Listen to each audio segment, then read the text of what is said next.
Kita dapat mengenal Tuhan ketika kita meluangkan waktu membaca dan merenungkan firman-Nya. Shalom Jemaat yang dikasihi Tuhan. Senang bisa kembali berjumpa dengan saudara dalam ibadah online GBI Philadelphia. Dan saat ini saya Sania akan menyampaikan info penting seputar kegiatan gereja kita melalui Blessing News.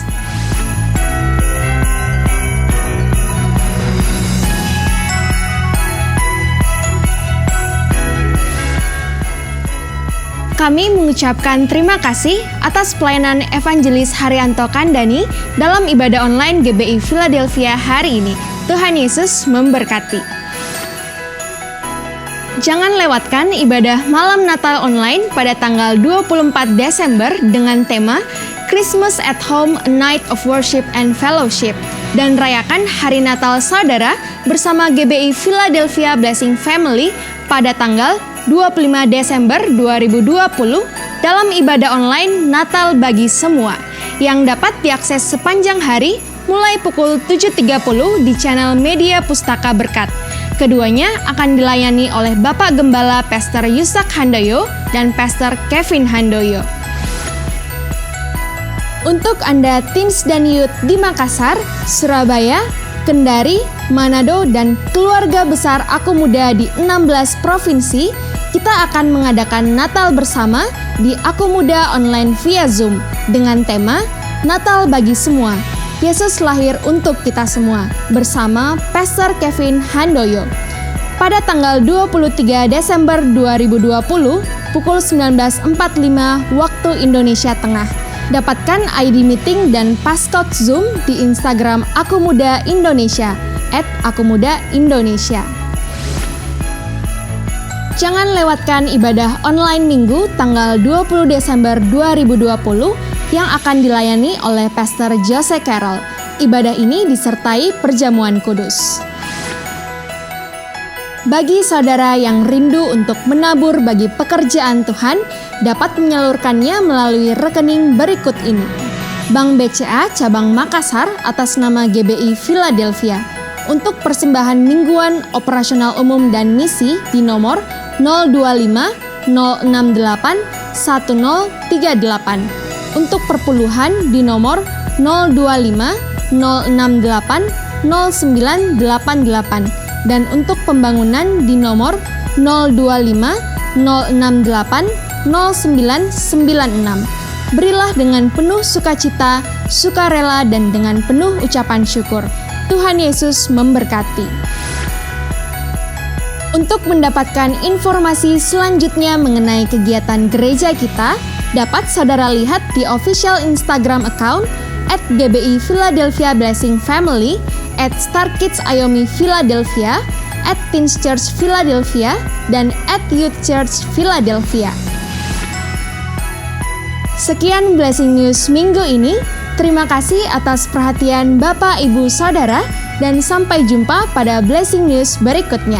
Selamat beribadah, Tuhan Yesus memberkati.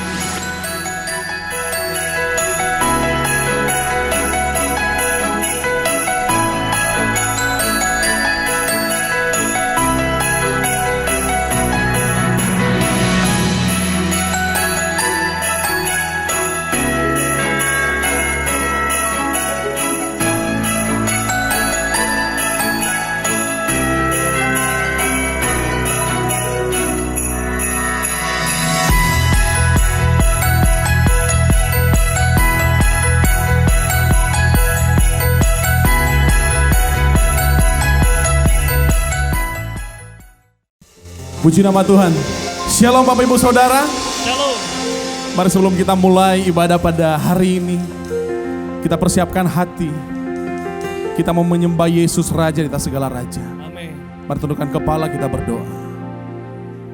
Terima kasih Bapak buat hari ini. Sampai saat ini keberadaan kami tetap dalam kendali Tuhan. Penyertaan-Mu sempurna atas setiap kami Tuhan. Terima kasih Tuhan Yesus. Ayo menyembah Engkau, memuji Engkau, menyenangkan hati Tuhan. Sucikan setiap kami, kuduskan setiap kami. Biar kami ditahirkan dan kami layak untuk menyembah Engkau, Raja di atas segala Raja. Ini doa syukur kami, di dalam nama Tuhan Yesus. Setiap kita yang siap menyembah Tuhan, katakan amin. Terima kasih Yesus.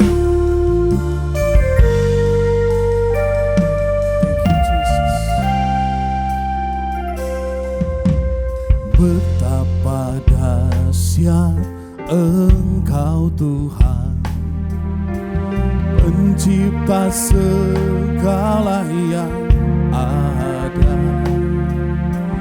dulu sekarang sampai selamanya. Hanya Engkau Tuhan, tak terselami pikiranmu, tak terukur panjang setiamu, dulu sekarang sampai selamanya. Hanya Engkau Tuhan.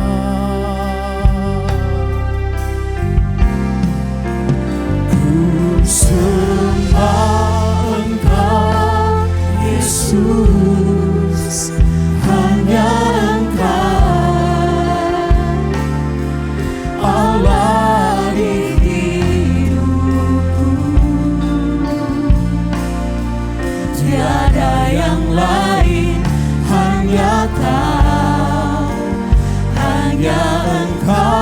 Tuhan selamanya.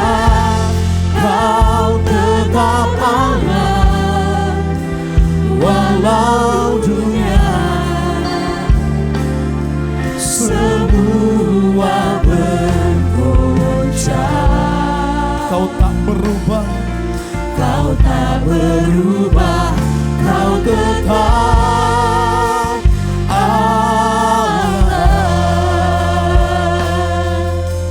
terselami pikiranmu Tuhan, tak terselami pikiranmu, tak terukur panjang setiamu, dulu sekarang sampai selamanya. Hanya Engkau Tuhan. Mari sembah Dia, katakan ku sembah Engkau Yesus, hanya Engkaulah Allah atas kehidupan kami. Amin. Tiada yang lain, hanya Engkau Tuhan selamanya. Kau tetap Allah, walau dunia semua bergoncang. Kau tak berubah, Kau tak berubah, Kau tetap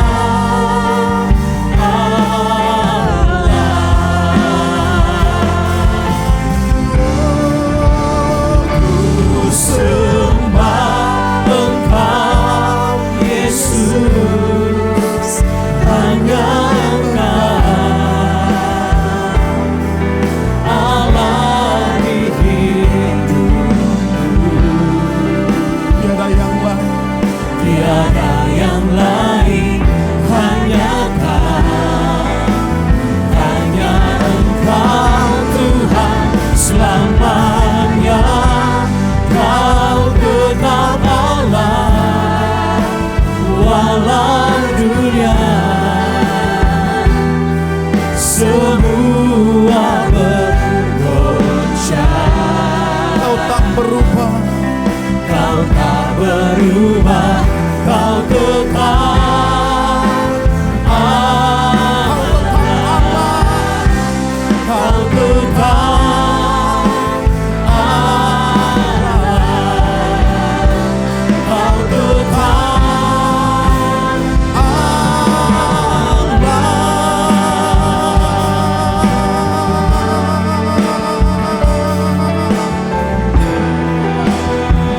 kasih Tuhan. Kami menyembah Engkau Raja di atas segala raja, Tuhan pemilik kehidupan kami. Mari naikkan pujian penyembahan, naikkan syukurmu, angkat mazmurmu di hadapan Tuhan. Biarlah Yesus, biarlah Bapakku, biarlah Yesus, biarlah Yesus, biarlah Bapakku, biarlah Yesus, biarlah Bapakku.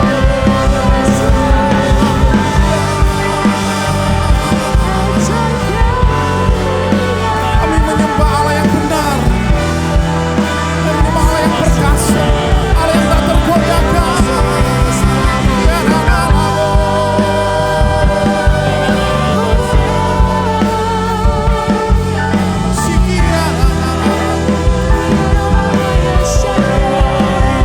Mari kagum dan hormat akan kedahsyatan Tuhan.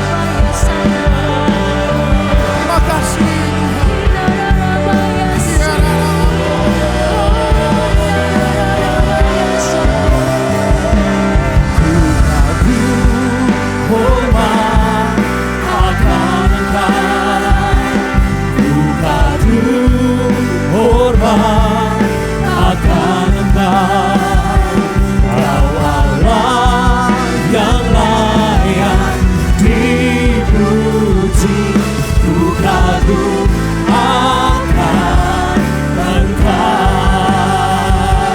Bersama-sama dengan penuh iman katakan,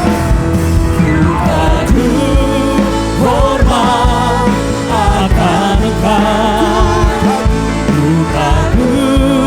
hormat akan Engkau, Allah yang layak dipuji, dukaku akan Engkau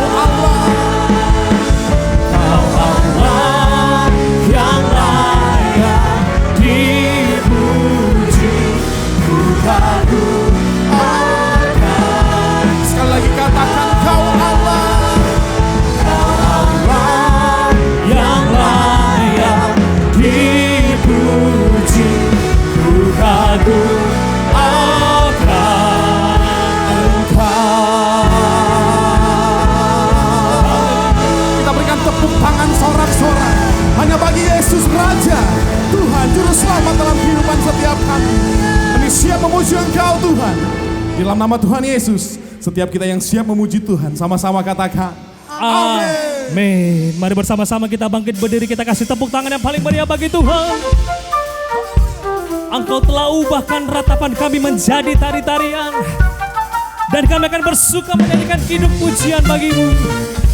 Haleluya.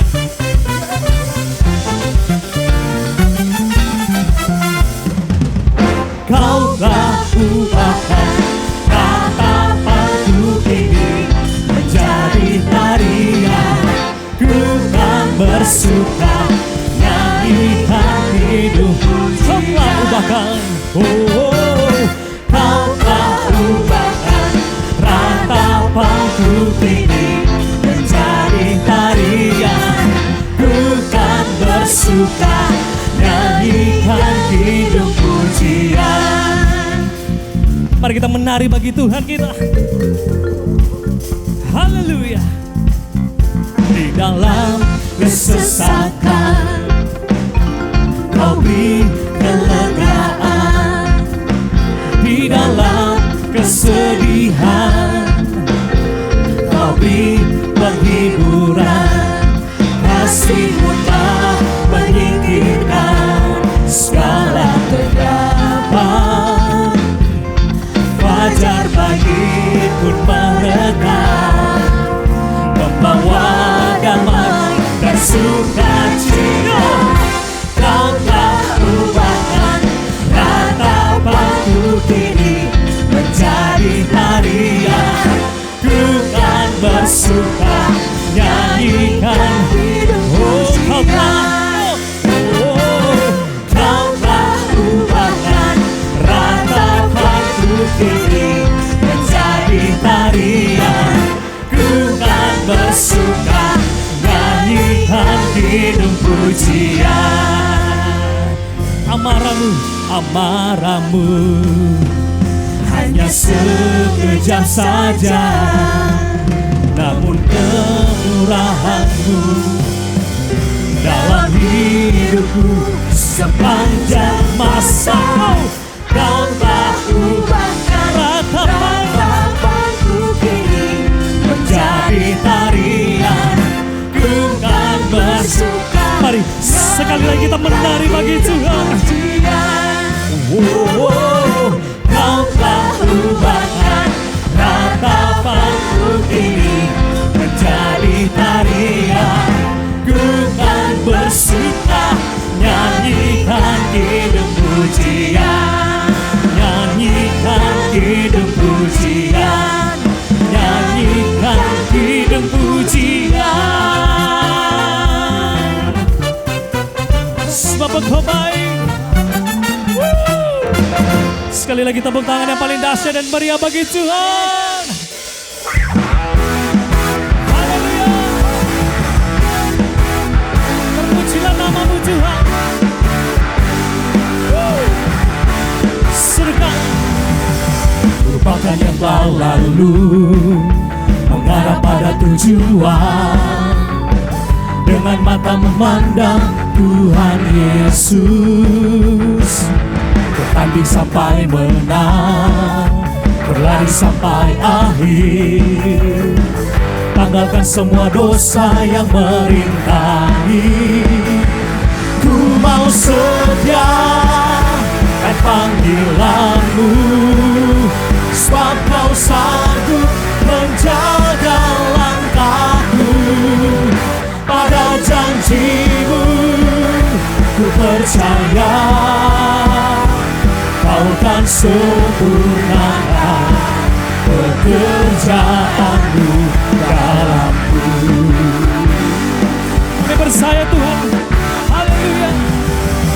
Lupakan yang telah lalu, mengarah pada tujuan, dengan mata memandang Tuhan Yesus. Bertanding sampai menang, berlari sampai akhir, tanggalkan semua dosa yang merintangi. Ku mau setia dan panggilan-Mu, sebab Kau sanggup menjaga langkahku. Pada janji-Mu ku percaya,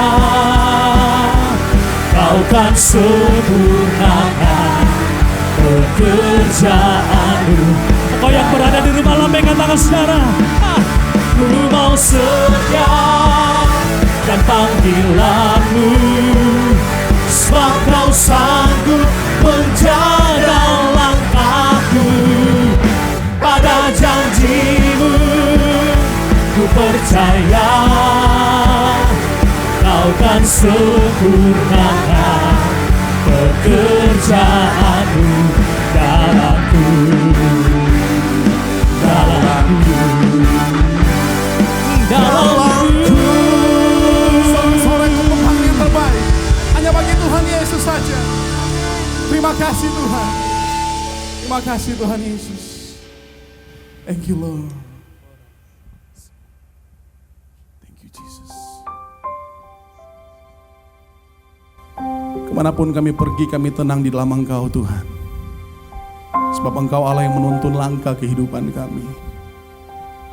Thank you Jesus.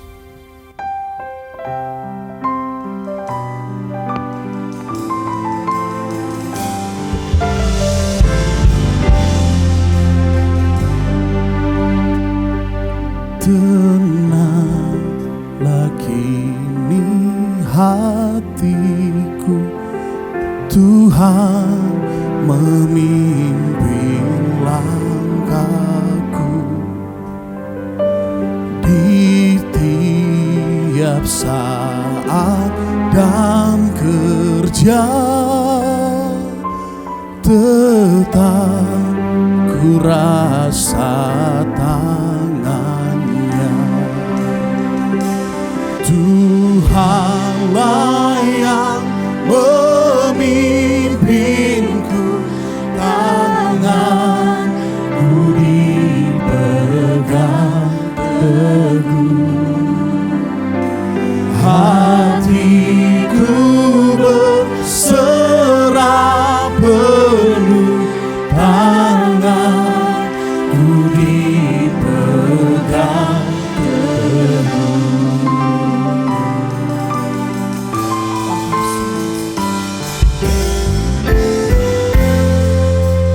Tenanglah kini hatiku, Tuhan memimpin langkahku di tiap saat dan kerja.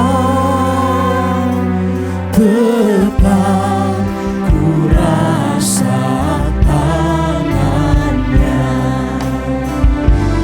Tuhanlah yang memimpinku, tanganku dipegang teguh,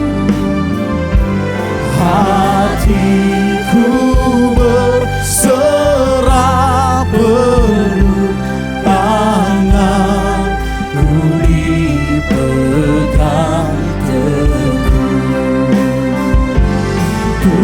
Tuhanlah yang memimpinku, tanganku dipegang teguh. Katakan hatiku, hatiku berserah penuh, tanganku dipegang. Mari sekali lagi katakan, Tuhanlah yang memimpinku, tanganku dipegang teguh, hatiku berserah penuh, tanganku dipegang teguh, tanganku dipegang teguh, tanganku dipegang teguh.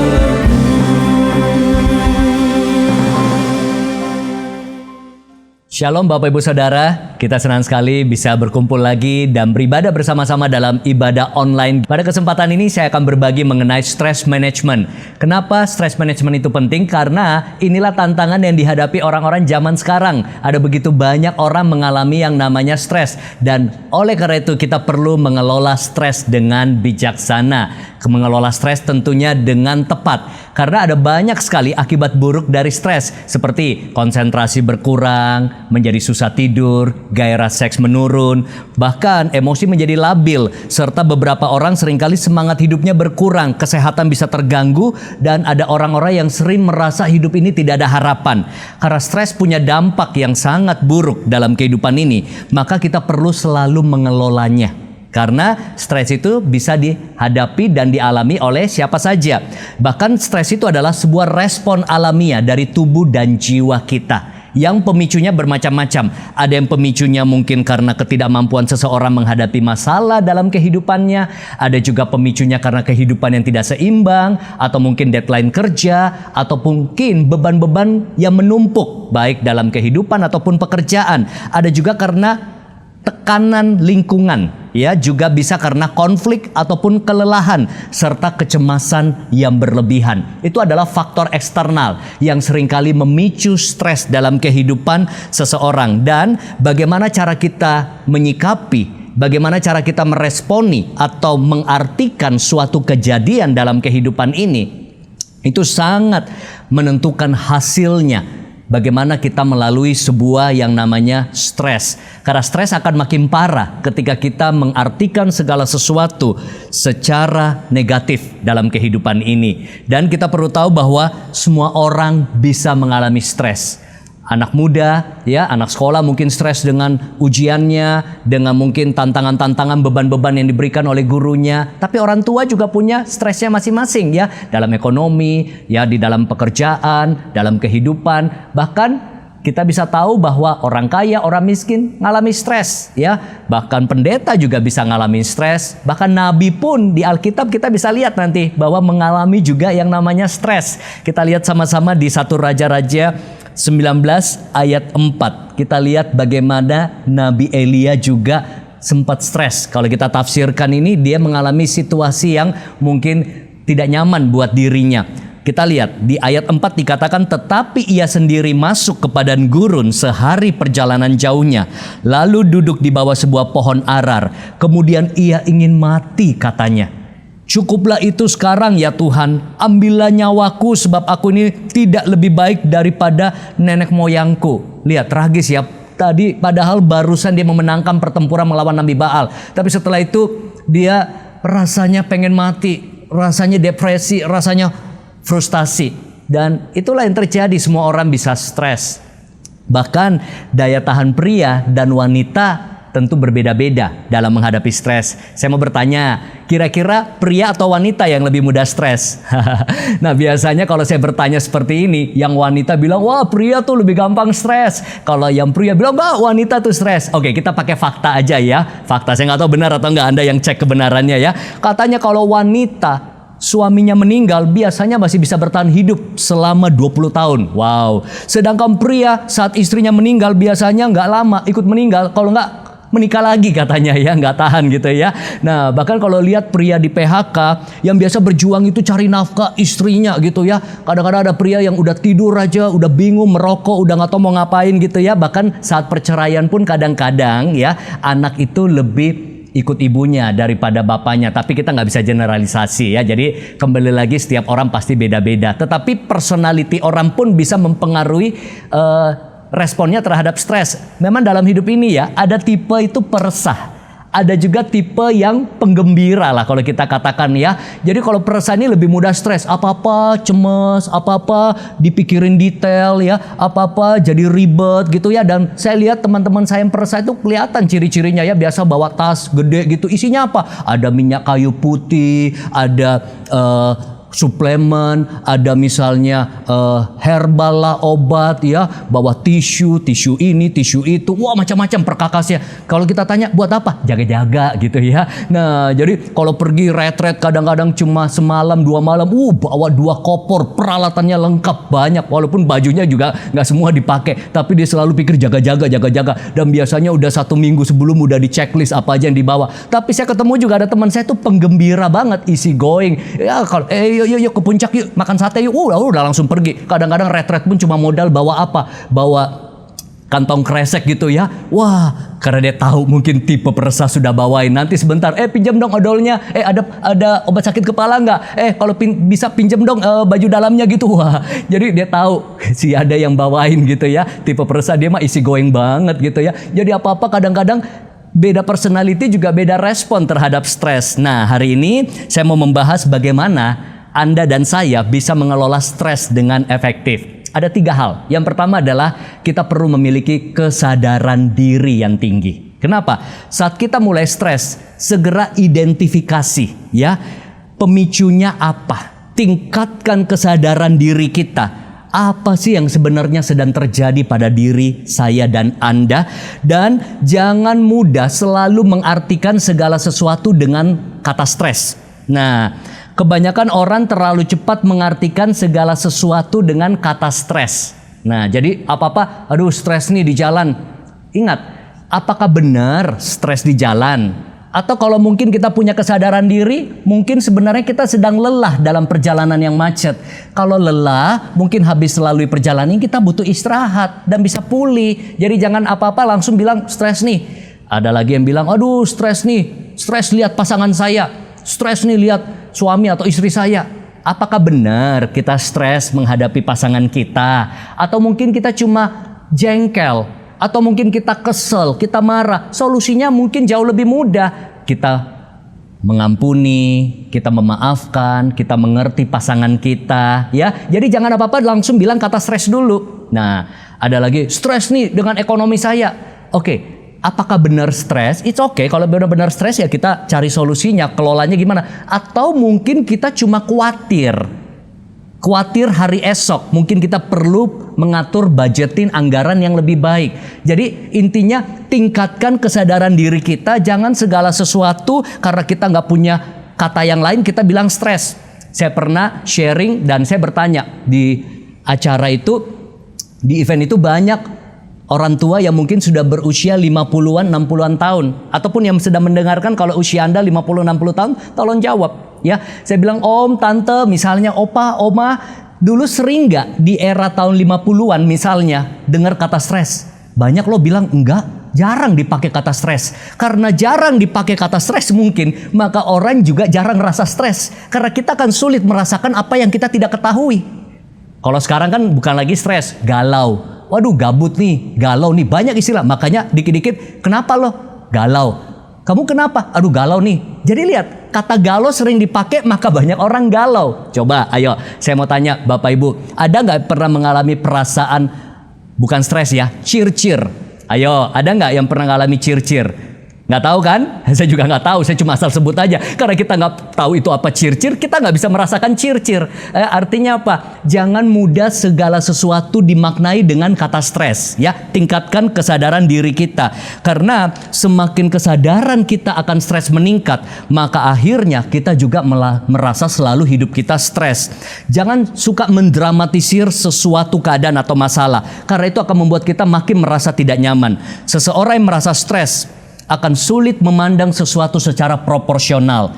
Makanya kadang-kadang dia perlu keluar dari dirinya sendiri. Artinya apa? Belajar melihat secara objektif. Atau paling baik adalah minta orang lain memberi kita masukan, memberikan kita arahan. Karena orang lain seringkali yang tidak menghadapi masalah yang kita hadapi, mereka bisa lebih jernih cara berpikirnya. Nah, atau mungkin kadang kita perlu waktu teduh, berdua bersama Tuhan. Kita lihat ayat firman Tuhan. Cukup panjang, kita akan baca pelan-pelan ya, dan kita melihat belajar lagi dari kehidupan Elia.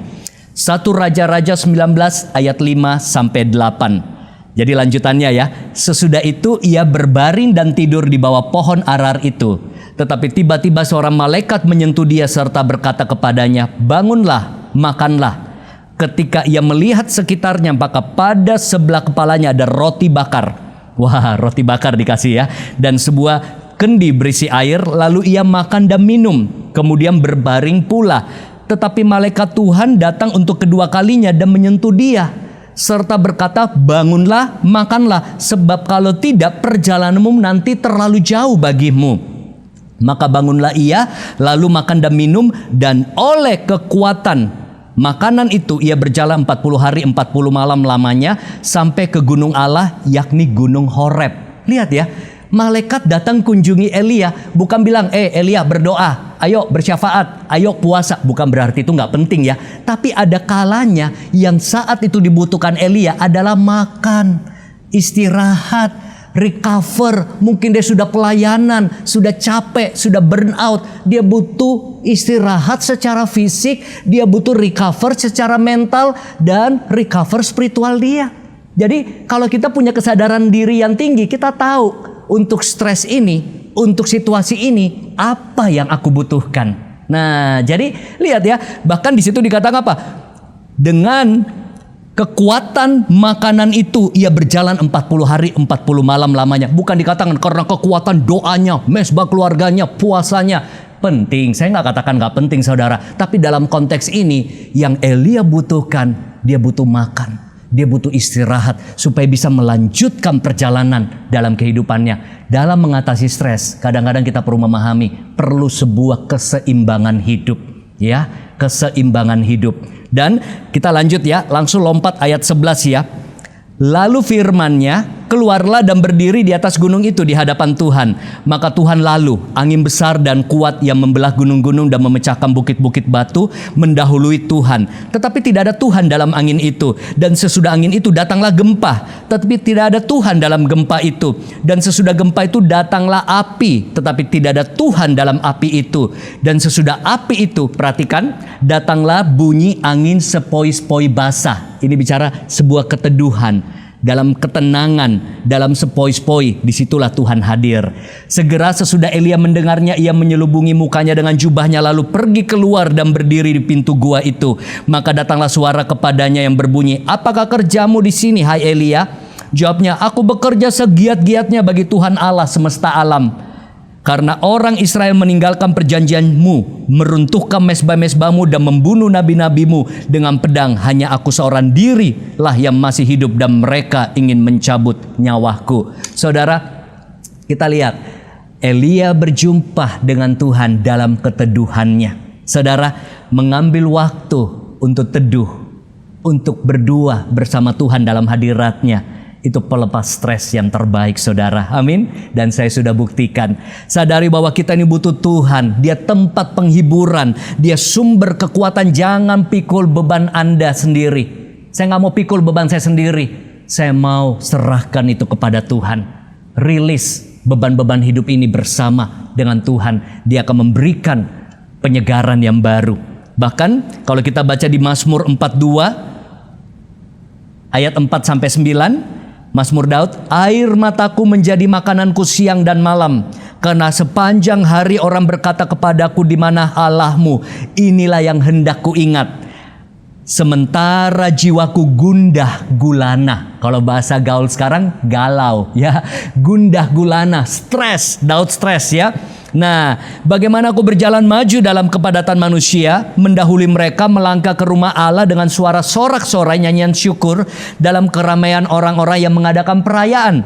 Mengapakah engkau tertekan? Jiwanya Daud tertekan. Hai jiwaku dan gelisah di dalam diriku, berharaplah kepada Allah, sebab aku akan bersyukur lagi kepadanya, penolongku dan Allahku. Jiwaku tertekan dalam diriku. Sebab itu aku teringat kepadamu dari tanah sungai Yordan dan pegunungan Hermon, dari gunung Misar, samudra raya berpanggil-panggilan dengan deru air terjunmu. Segala gelora gelombangmu bergulung melingkupi aku. Tuhan memerintahkan kasih setianya. Pada siang hari dan pada malam hari aku menyanyikan nyanyian suatu doa kepada Allah kehidupanku. Wow, lihat Daud, dia perintahkan jiwanya, hai jiwaku yang tertekan, yang gelisah, yang gundah gulana, memuji Tuhan, bersorak-sorai, bersyukur pada Tuhan. Lihat, Elia, dia berjumpa Tuhan dalam keteduhan. Daud berjumpa Tuhan, dia tempat mencurahkan isi hatinya. Dan ada begitu banyak hamba-hamba Tuhan di Alkitab, di saat-saat tekanan, di saat-saat stres datang dalam kehidupannya, dia datang kepada Tuhan. Mereka tidak memikul bebannya sendiri. Seperti Yesus katakan, datanglah hai yang berbeban berat, supaya aku memberikan kelegaan kepadamu. Datang kepada Tuhan, saudara. Saat kita datang mencari Tuhan, maka kesadaran kita, apa yang terjadi pada diri kita sendiri, berpindah kepada kesadaran akan Tuhan. Fokus kita berubah dari fokus pada masalah, fokus pada kebesaran Tuhan. Makanya sering dengar ya, orang bilang gini, kok kalau aku ke gereja, kalau aku dengar khotbah, kalau aku ikut family cell, kayaknya hati damai ya. Tapi begitu Senin sampai Sabtu menjalani kehidupan, aduh, gundah gulana lagi, stres lagi, galau lagi, saudara ya. Karena apa? Fokusnya.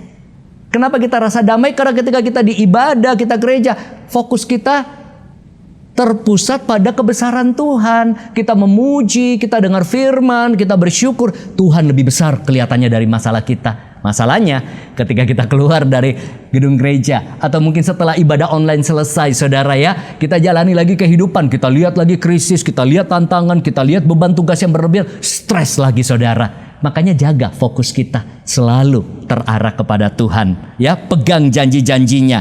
Amin. Dan selalu pandang stres sebagai sesuatu yang temporary, bukan permanen. Ya, masalah kita harus pandang sebagai sesuatu yang temporary, bukan permanen. Oke, yang kedua adalah kita perlu yang namanya penyesuaian diri.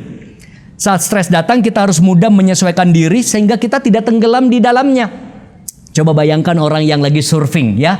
Justru ombak-ombak itulah yang mereka cari untuk bisa berselancar di atas ombak tersebut ya. Tidak tenggelam, saudara. Jadi ketika masalah, tantangan datang, stres datang, kita harus bisa fleksibel, tapi tidak kompromi. Flexible but not compromise ya. Kalau tadi temporary bukan permanen, kalau di dalam penyesuaian diri kita belajar untuk fleksibel tapi tidak kompromi. Kadang dalam hidup kita harus siap banyak hal-hal yang tidak sesuai ekspektasi harapan kita terjadi. Realita dan harapan seringkali berbeda. Kalau kita nggak fleksibel orangnya, kita gampang stres. Dan itulah saya dulu ya. Saya ini orang yang gampang stres. Kenapa? Saya orang perfeksionis tingkat tinggi ya dulu. Jadi saya cerita ya, sebelum saya belajar banyak hal bersama dengan Tuhan, hidup berubah ya, mengerti, semakin dewasa di dalam Tuhan. Saya ingat saya itu orangnya apa ya, gelisah cepat kalau tidak sesuatu itu in order. Contoh misalnya pacaran aja ya, kasihan loh pacar saya sekarang jadi istri, tapi bersyukur ya kami punya keluarga yang harmonis, saling memahami.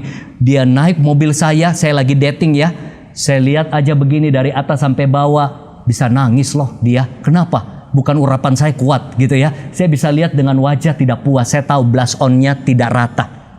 Ya, saya tahu maskaranya itu kurang rapi. Saya cuma liatin. Dia bilang, kenapa ada yang kurang ya? Iya, saya bilang nggak rapi gitu. Wah, dia langsung rasa nggak enak gitu ya. Waktu menikah pun begitu ya. Menikah kalau rumah udah dibersihin gitu ya, saya pulang. Kalau keset agak miring, hati saya juga aduh gelisah gitu ya. Saya rumah sudah dibersihin, saya ambil senter, tak cari lagi debunya, ya pasti ketemu lah. Wah, hati gelisah lagi. Jadi saya semuanya mau rapi gitu ya.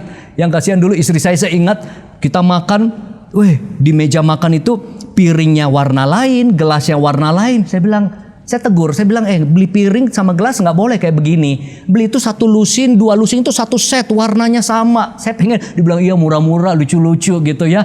Wah, bisa konflik kalau saudara ya. Jadi kalau orang naik mobil saya aja tergeser dikit kursinya ya mungkin saya nggak tegur, nggak enak ya. Tapi sebentar lagi saya geser gitu ya. Bangun rumah ya.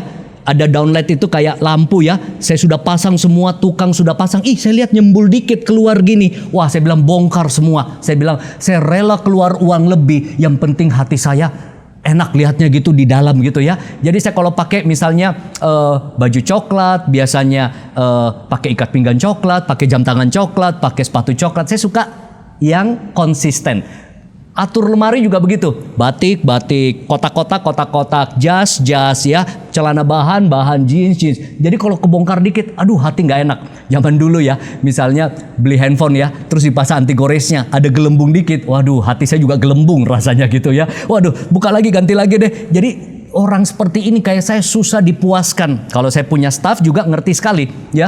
Kadang-kadang ketikan email itu saya bisa cross check. Saya aja WA. Saya selalu kadang-kadang WA itu saya ketik dulu, terus saya copy paste, saya baca lagi, baru saya copy paste, baru saya kirim ya. Saya lihat ada orang kan ketik apa kirim, salah-salah, wakak gitu ya. Saya kaku dulu orangnya ya, perfeksionis saudara ya. Makanya waktu saya tulis buku pertama saya 300 halaman, itu kan tugas editor yang perbaiki. Tapi saya sudah jeli sekali, jadi sedikit sekali salahnya. Kalau ketik-ketik begitu, nama orang harus huruf kapital, nama kota, itu saya gelisah sekali. Kalau saya lihat istri saya ketik dan tidak sesuai dengan tata kapital atau mungkin huruf apa. Nah bayangin tuh orang kayak saya seperti itu, apa nggak stres hidup ya. Nah folder file harus rapi. Tapi akhirnya apa? Sekarang saya belajar hidup itu fleksibel tapi tidak kompromi. Artinya apa? Ya sudahlah, ada orang bilang cincailah. Ya udah kalau keset miring dikit, oke lah ya, bed cover tidak pada tempatnya, udahlah gitu ya. Wah kadang-kadang kasihan anak saya juga cuci tangan, dia ciprat begini, wah bisa 2 sesi tuh sama saya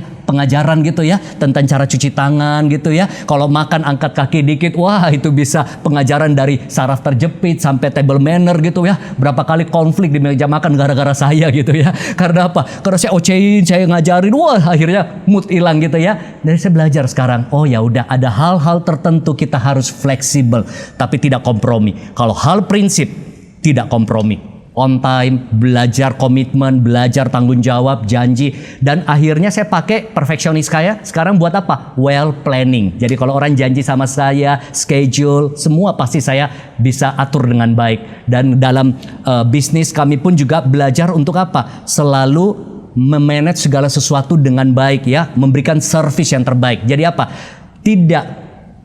Tidak gampangan ya, tapi kita bisa mengerti kalau sesuatu itu terjadi tidak sesuai harapan. Jadi bisa enjoy hidup ini ya. Saya belajar banyak ya dalam tahun-tahun kehidupan saya untuk tidak mudah stres. Karena orang-orang seperti saya ini gampang sekali stres kalau perfeksionis. Dan yang terakhir adalah penguasaan diri. Nah, orang yang sedang stres, yang ketiga, perlu benar-benar belajar untuk mengendalikan dirinya. Kenapa? Karena biasanya saat seseorang stres akan mudah jadi sensitif, labil, mudah lepas kendali, bisa meledak-ledak saudara ya. Karena seseorang yang stres seringkali menyalahartikan apa yang terjadi pada dirinya, gampang salah persepsi, asumsi, kadang-kadang dapat nasihat, kritikan atau pendapat orang itu bisa disalah mengerti saudara ya. Dan cenderung mengaitkan segala sesuatu dengan dirinya. Ini bisa memperparah keadaan saudara ya. Jadi baik secara eksternal maupun hal-hal internal dalam diri seseorang. Makanya yang ketiga ini adalah jadikan stres sebagai sesuatu yang konstruktif, bukan destruktif. Artinya apa?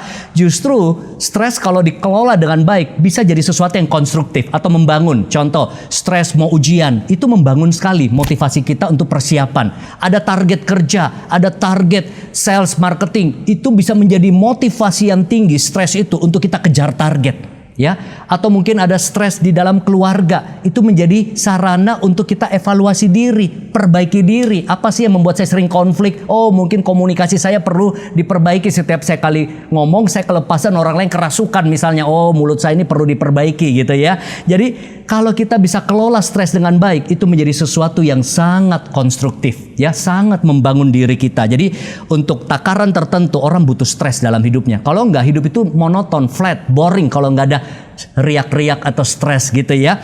Nah, makanya ada istilah don't be stressed by something you cannot control. Ini saya belajar bahwa dalam hidup ada hal-hal banyak di luar kendali kita, situasi, keadaan, orang lain ya. Kehidupan ini penuh banyak hal di luar kendali. Jadi jangan terlalu stres lah kalau hal-hal kita nggak bisa kendalikan. Tapi fokus pada apa yang bisa kita kendalikan. Respon kita, sikap kita, perkataan kita, cara berpikir kita. Itulah yang penting kita kontrol ya. Nah, yang penting sekali adalah mengontrol pikiran kita. Karena pikiran kita menentukan perasaan kita. Perasaan kita menentukan tindakan dan tindakan menentukan hasilnya. Persepsi menentukan emosi, emosi menentukan aksi, aksi menentukan hasil. Nah, saya buka ayat terakhir ya. Di Filipi 4 ayat 4-9. Saya buka ayat firman Tuhan dan saya akan bacakan buat saudara. Bersukacitalah senantiasa dalam Tuhan. Sekali lagi kukatakan bersukacitalah. Hendaklah kebaikan hatimu diketahui semua orang. Tuhan sudah dekat. Janganlah hendaknya kamu khawatir tentang apapun juga. Tetapi nyatakanlah dalam segala hal keinginanmu kepada Allah dalam doa dan permohonan dengan ucapan syukur.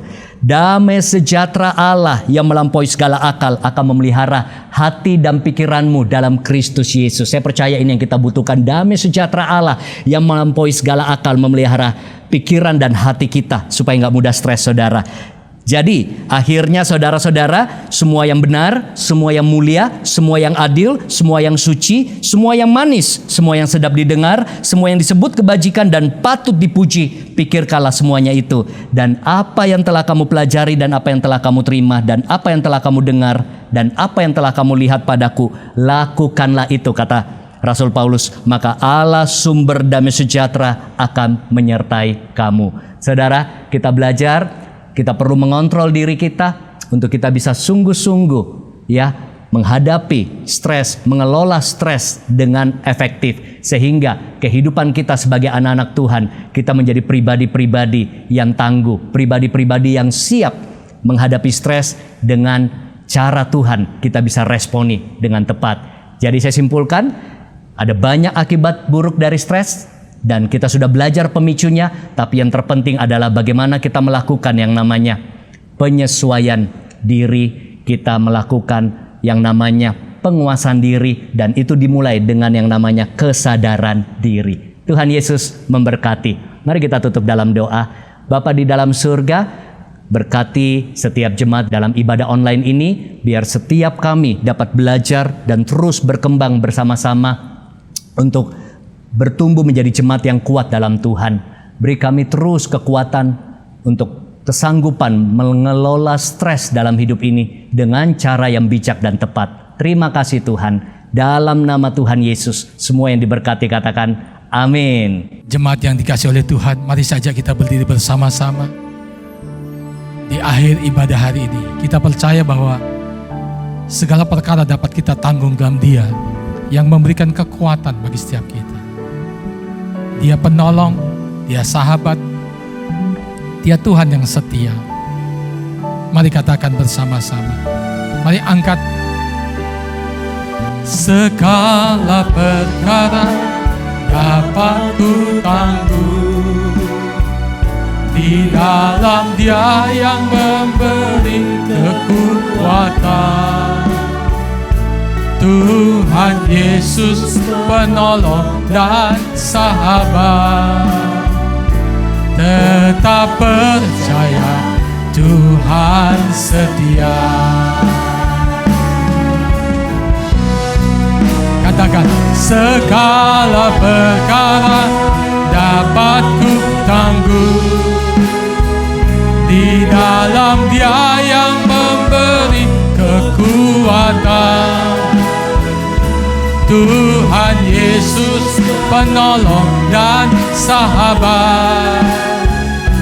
Tetap percaya Tuhan setia. Mari katakan, segala perkara dapat ku tangguh. Mari saudara, kita percaya kekuatan Tuhan ditambahkan kepada setiap saudara yang mengandalkan Tuhan, mempercayakan diri kepada Tuhan. Tuhan setia. Tetap percaya Tuhan setia. Tetap percaya Tuhan setia.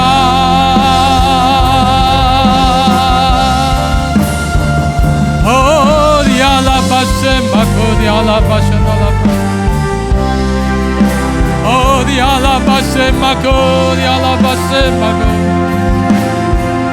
Sembah Tuhan. Roh Kudus memberikan kekuatan yang baru bagi setiap saudara.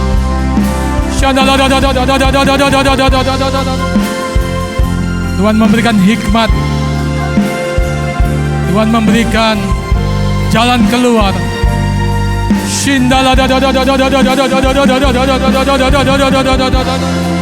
Oh, makuri ala basyahanda la bakuri ala. Yahanda la bakuri ala basyahanda la bakuri. Shahanda la bakuri ala bashimako. Ira la basemako, ala basemako, ala basana. Mari setelah di akhir ibadah hari ini datang kepada Tuhan, minta Roh Kudus memberikan kepada saudara urapan yang baru, kekuatan yang baru, membukakan pengertian-pengertian firman rema yang sudah kita dengarkan menjadi berkat bagi setiap saudara. Ya handala bakuri ala pasyahada. Memberkati hambamu yang sudah menjadi saluran berkat. Seluruh yang melayani Tuhan memberkati. Berkati semua jemaat Tuhan. Memberkati semua yang mengikuti ibadah online hari ini. Kasih anugerah Tuhan berlimpah-limpah. Diberkati seluruh persembahan yang diberikan oleh umat-Mu Tuhan. Jerih payah orang benar tidak pernah sia-sia. Terima kasih. Berkati pelayanan pemberitaan Injil melalui media sosial. Tuhan memberkati. Memberkati keluarga-keluarga yang sakit disembuhkan. Yang sedang dalam pergumulan, Tuhan memberikan jalan keluar. Ekonomi, pekerjaan, usaha dipulihkan, berangsur-angsur pulih. Bahkan terjadi terobosan demi terobosan. Tuhan memberkati Tuhan seluruh umat-Mu yang melayani di rumah-Mu Tuhan. Tuhan memberkati dengan kebaikan daripada Tuhan. Akhirnya terimalah berkat Tuhan.